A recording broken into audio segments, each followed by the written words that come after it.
નમસ્કાર મિત્રો, સ્વાગત છે આજના નવા વિડીયોમાં। વિડીયોને છેલ્લે સુધી જોતા રહેજો।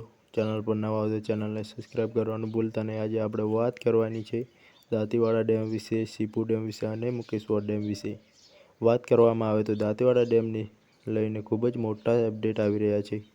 તો વાત કરવામાં આવે તો કાલે સમગ્ર ગુજરાતમાં સિસ્ટમના કારણે ભારે વરસાદ જોવા મળ્યો છે, ત્યારે મિત્રો દાંતીવાડા ડેમની સપાટીમાં વધારો જોવા મળ્યો છે। મિત્રો વાત કરવામાં આવે તો 568.11 ફૂટની સપાટી જોવા મળી છે અને આવકની વાત કરવામાં આવે તો ગઈકાલે સાંજના 10,000 ક્યુસેક પાણી આવક જોવા મળી છે। 1000 ક્યુસેક પાણી સાથે જળ વધી રહ્યું છે। ત્યારે મિત્રો બીજી અપડેટની વાત કરવામાં આવે તો નર્મદા સરોવર છે, જે જળ સપાટી જેમ જેમ વધી રહી છે તો બીજા સરોવરમાં પાણી નાખવામાં આવે છે। દાંતીવાડા ડેમમાં પણ પાણી આવી રહ્યું છે। જે હા મિત્રો, ને સાથે સાથે ઉપરવાસમાં પણ વરસાદ પડે છે, તેના લીધે મિત્રો પાણીનો વધારો જોવા મળ્યો છે।